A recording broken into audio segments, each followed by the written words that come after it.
토요일 코리아입니다. 이번 시간은 평생연금 배당 실천하기 144번째 시간이고요. QQQH라고 하는 ETF 속에 나스닥 100 상위 대형주 중심 성장성과 안정성 동시에 확보, 기술주 성장성과 옵션 수익의 균형 전략이라고 하는 내용으로 영상 찍게 됐고요. 제 블로그 들어보시면 평생연금 배당 안에 폴더 들어오시면 144번째 거, 144번째 거 보시면 됩니다. 시장에 앞서 모든 투자 판단 본인 몫이고요. 특정 투자 결정 권유 추천하지 않습니다. 전 제가 지난 시간에 매수했던 QQQH ETF에 대해서 말씀드릴 거고요. QQQH가 있고 보이죠? 이거는 이제 제가 사용하고 있는 토스증권에서 운영하고 있는 이제 우리 리스트들이고, QQQH를 지난 시간에 지난번에 5달러 정도 매수했고요. 그래서 0.1개 약 한 개 있습니다. 얘도 경험 수량적으로 한 10개까지 모을 거고 100개는 제가 최종적으로 모을지 안 모을지 아직 결정을 안 했는데 일단 좀 적어 놓긴 했습니다. 그리고 이 배당률도 나쁘지 않고, 그 다음에 20일 배당락, 25일 배당 지급일, 그 다음에 발행 주식수는 좀 많진 않지만 그래도 이 정도면 뭐 4천억이 넘습니다. 이 정도 보시면 되고요. 소수점 매수한 내용 이제 말씀드리려고 하는 거니까 이거 봐주시면 됩니다. 이건 이제 토스증권에서 제가 매수한 기록을 가져왔고요. 토스증권 QQQH고 49.23달러에 0.1개. 그리고 매수는 제가 5월 5일날 어린이날 때 이제 진행했는 내용입니다. 사실 제가 작년에 5달러 샀다가 조금 수익을 보고 팔고 다시 모으다가 다시 이렇게 채웠네요. 그죠? 예, 이런 히스토리가 있습니다. 그리고 얘가 1년에 12번 배당 주니까 이제 월 배당이고요. 8.5% 정도 배당률이니까 높은 편입니다. 고정 배당은 아니지만 3.4에서 3.8 왔다 갔다 하면서 월에 주는 거고, 지금 4월 23일, 25일이니까 이미 지나갔고, 5월 23일에까지, 한 5월 한 20일까지 사면 5월 한 25일 정도에 이제 배당 지급되겠죠. 뭐 그런 거 좀 판단하시면 좋을 것 같습니다. 자, 그 다음에 얘도 QQQ다 보니까 나스닥하고 관련된 거겠죠. 나스닥에 이제 이렇게 좀 분할적으로 매수가 돼 있고, 투자가 돼 있고, 코스트코가 보이고, 그러네요. 여기 있는 주식들 다 배당을 주는 애들이죠. 예, 그런 특징. 그리고 이건 주식수. 차트를 보시면 지금 뭐 올라갔다가 내려갔다가 다시 올라온, 전 여기 있는데, 그죠? 어쨌든 뭐, 그 언저리에 있네요. 지금이 뭐 고점인지 저점인지 저는 알 수 없습니다. 어쨌든 사고 싶을 때 사는 거죠. 그게 5달러든 뭐 한 개든 이렇게 매수하시면 돼요. 자, 이거 보셨고요. 네오스에서 출시한 이 배당 이거 ETF고요. 나스닥 100 기반이고, 근데 이거 좀 특이한 게 하나 있더라고요. 얘가 이제 뒤에 보면 H라고 하는 말이 있는데 이거는 해지라고 돼 있죠. 이거 해지라고 있습니다, 여러분. 해지가 영어로 이렇게 쓴답니다. 해지면 뭔가 그러니까 내가 약간 뭔가 방어적으로 하기 위해서 해지를 건다 그러잖아요. 제 말 이해되죠? 뭔가 해칭을 할 게 뭐 있겠습니까, 여러분? 주식시장에서. 주식에서 해지를 한다 그러면 그냥 방어를 한다고 제가 말씀드렸잖아요. 그럼 뭘 방어하는 거겠습니까? 올라가는 걸 방어하는 건가요? 아니겠죠. 올라가는 거는 더 올라가야 되는 거고, 옆으로 길 때는 그냥 옆으로 기면 되는 건데, 여기서 해지한다는 소리는 방어를 해지한다는 소리예요. 그러니까 내려가도 내려가는 순간에도 뭔가 해지를 한다는 소리는 뭔가 돈을 벌 수 있게끔만 해주면 되는 거죠. 인버스가 그렇거든요, 사실은. 인버스 종목 특성 자체가 내려가야 돈을 버는 이제 시스템이에요. 예, 그죠? 레버러지는 올라가야 돈을 버는 시스템이고.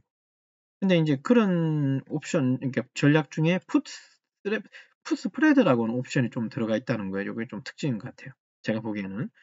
물론 저도 깊이 있는 내용은 잘 모릅니다만. 얘는 이제 보유 중, 이제 투자되고 있는 투자처의 목록이고, 프로테이지고, 중요한 건 아닌 것 같고, 아까 설명드렸고, 실제로 제가 매수한 리스트 한번 보여드린 거고, 이제 배당은 이제 이렇게 진행된 것까지는 알고 있을 거고요. 이걸 좀 알고 가죠. 이게 H 해지가 들어가 있는 거는 사실 우리가 QQQI, QQQ, 그 다음에 QQQM, 뭐 종류가 몇 가지 있는데, 얘만 유래가 갖고 있는 게 바로 스프레드 전략이라고 하는 게 있는데요. 이거 인터넷에 한번 찾아보시면 이게 이해가 되는지 모르겠습니다. 고가의 풋을 매수해서, 그러니까 저가의 풋을 매도한다 이 뜻인데, 요 예시를 보면 좀 이해가 될 거예요. 나스닥 100 ETF가 현재 지금 100달러입니다. 지금 뭘 설명하려고 하냐면 이 종목에 있는 H가 풋스프레드라고 하는 전략인데, 과연 이 전략이 우리가 방어하는데 정말 방어가 되는지를 설명하고 싶어서 그런 거예요. 요 예시를 좀 가져와 봤어요. 풋을, 그죠? 푸시라고 하는 말하고, 푸시 무슨 뜻인지는 아시죠? 푸시 그냥 떨어진다는 소리예요. 떨어지는 거. 그러니까 떨어질 때 그러니까 떨어지는 데에 베팅한다는 소리예요. 그러면 더 떨어질수록 이익이 나는 겁니까? 안 나는 겁니까? 떨어지는 거에 베팅했으니까. 예, 이익이 난다는 소리예요. 쉽게. 자, 98달러의 풋을 이제 삽니다. 그죠? 그러면 98달러의 풋을 샀으니까 내가 지금 100달러 되게 되면 내가 손해잖아요. 이제 제 말 이해되시죠? 그럼 100달러긴 한데 98달러짜리 풋을 일단 저는 사놓고요. 100달러가 유지가 되면 좋지만 이게 꼬그라지 버리면 98달러를 넘어서 더 떨어질 수도 있고 혹은 뭐 덜 떨어질 수도 있겠지만 아니면 더 빠질 수도 있겠지만 어쨌든 98달러보다 더 떨어질 거라고 생각하고 98달러의 풋 옵션을 이제 사놓는 거고요. 그러면 사놓고 나서 95달러가 되면 사실 실질적으로는 3달러가 마이너스가 돼야 되는 게 정상인데 푸시라고 했으니까 얘는 플러스로 바뀌는 거예요. 요 풋옵션을 매도해버리면 어떻게 되냐면 예, 맞아요. 95달러의 풋옵션을 매도하면 3달러, 그러니까 그냥 숫자로 볼게요.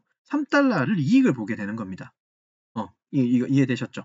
자, 그러면 이게 이렇게 설명이 돼요. 지금 100달러에서 98달러까지는 어떻게 된 겁니까? 2달러가 그냥 빠진 거죠. 풋은 안 걸었지만. 그러면 이건 순수하게 2달러가 손실인데, 근데 98달러에서 내가 풋을 사놓고 95달러에 풋을 매도를 걸어 놓으면 밑에 3달러가 더 떨어졌지만 얘는 어떻게 해요? 플러스가 되니까 결국 썸을 하면 1달러가 이익이 되는 겁니다. 이런 좀 특이한 좀 이렇게 전략을 갖고 있어요. 근데 이제 95달러로 더 떨어져도 수익이 제한되는 건 좀 있어요. 왜냐하면 이미 여기 95달러의 풋 옵션을 매도라고 하는 걸 쳐놨기 때문에 더 떨어지면은 수익이 나지 않는 구조예요. 그냥 없어지는 구조입니다. 이런 게 바로 풋스프레드라고 하는 구조라고 이해하시면 돼요. 뭐 어렵게 생각하면 되게 어려운데 근데 떨어지는 거에 베팅해서 돈 버는 구조도 있다라고 이해하시면 그게 바로 이제 헤지라고 이해하시면 돼요. 그러니까 상승은 상승대로 두고요. 혹시 모를 하락에 좀 베팅해 놓는 거죠. 상승에 10을 가져가고 하락에 마이너스 한 3 정도를 걸어 놓으면 그냥 7달러를 그냥 버는 거예요. 상승을 하면. 물론 그게 손해일 수도 있겠지만.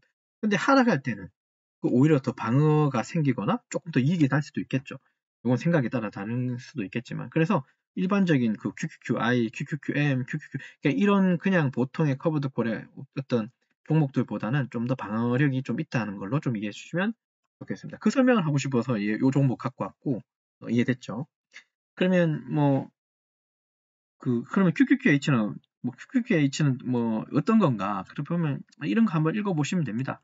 고배당 ETF고 월배당 주는 거고 일정한 수익 필요하고요. 그 다음에 나스닥 변동성이 클 때는 커브드 콜하고 같이 해서 풋옵션 전략으로 하방을 방어시켜 놓는 것도 나쁜 방법 아니라는 거. 그래서 완전한 손실 회피는 어렵지만 일정 구간의 손실 완화 가능성이 있다는 거에 바로 하방의 방어력을 갖고 있다라고 봅니다. 근데 기본적으로 우리가 여러분들 있잖아요. 저는 이렇게 생각해요. 주식이라는 거는 저는 항상 그러니까 가까이서 보면 그죠? 막 엉망진창인데 멀리서 보면 저는 항상 이 주식은 이렇게 올라간다고 생각하는 사람이에요. 우리나라 주식은 적어도 안 있겠지만 미국 주식 같은 경우에 여러분들 주식 지수를 한번 잘 보십시오. S&P 500이나 이런 것들 한번 보시면요. 물론 역사가 깊지만 우리보다. 근데 우리보다는 역사는 짧아요, 사실은. 그냥 역사적인 것만. 근데 주식시장의 이 금융 시스템은 정말 선진국의 선진국인 거예요. 진짜 우리나라의 시스템은 이렇게 얘기해서 정말 미안하지만 늘 박스피라고 해서 계속 거기에서만 왔다 갔다 해요. 그래서 솔직히 말씀드리면 좀 후진국 같아요, 우리나라는. 아무튼 그건 제 생각이니까 여러분 오해는 하지 마십시오. 미국의 S&P는 이렇게 어쨌든 멀리서 보니까 이렇게 가는 것 같아요. 제가 볼 때, 제가 느끼기엔. 그래서 주식은 항상 우상향한다고 생각하면서 투자를 해야 되는 겁니다. 그래서 하방을 방어하기 위해서 뭔가 옵션을 걸어놓는 거는 사실은 좀 바람직한 방법이 아닐 수도 있어요. 올라간다고 생각했으니까요. 근데 이제 지금 얘를 이만큼 봤을 때 그렇지만 얘를 이렇게 뜯어서 보면요. 얘를 확대해서 보면 그 안은 이렇게일 거예요. 엉망진창일 거예요. 이렇게. 주식시장 마찬가지. 그러다가 이제 조금씩 자리를 잡고 올라가는 시스템이겠죠. 어쨌든 이런 하방을 우리는 그냥 넉넉히 볼 수만 없기 때문에 하방을 방어하는 전략도 때로는 필요하다는 걸 가지고 그래서 이제 스프레드라고 한 용어도 한번 익혀보게 된 겁니다. 이해되셨죠? 자, 그래서 이제 총평을 좀 해보면 같은 나스닥 100이라고 하는 거에도 좀 전략이 다른데 QQQI가 좀 공격형 커브드 콜이라고 보면요. 사실 이게 이제 그 상승률 혹은 배당률로 보셨을 때는 한 10%가 넘거든요. 10몇 프로. 근데 H 같은 경우는 좀 안정적인 방패와 같은 역할을 한다고 좀 이해하시면 좋겠습니다. 두 개 사이의 그 배당률의 차이는 한 5% 정도 차이가 나요. 제가 계산을 해보니까. 이거 잠깐 볼까요? 이거 이제 전체 갖고 있는 건 얘들이죠. 이거 보면 5% 정도 차이가 나죠. 물론 이건 단순하게 계산한 거지만, 이런 거 봐서는 QQQI는 13.5%지만 QQQH는 8% 정도이기 때문에 한 5% 내외 정도의 차이가 좀 나기는 합니다. 아무튼 좀 고배당을 분산 투자하고 월배당 루틴을 구축하면서 리스크 해지 전략을 보완하는 거는 QQH가 있다라는 거 좀 이걸 좀 이해했으면 좋겠습니다. 되셨죠? 자, 그래서 이번 시간은 좀 리뷰하고 마치도록 하겠습니다. 이번 시간은 평생연금 배당 실천하기 144번째 시간이고 QQQH라고 하는 ETF 속에 나스닥 100 상위 대형주 중심의 성장성과 안정성 동시에 확보하면서 기술주 성장성과 옵션 수익 전략의 균형을 좀 맞춘 종목이라고 보시면 되겠죠. 이런 특징이 있다는 이런 종목도 있다는 걸 좀 여러분들이 아셨으면 좋겠고요. 끝으로 다시 한번 강조드리지만 모든 투자 판단과 결정은 본인 몫입니다. 남 탓하지 마시고 매수 매도할 때 오버하지 마십시오. 꼭 성공 투자해 주시고 영상 끝까지 시청해 주셔서 대단히 감사합니다.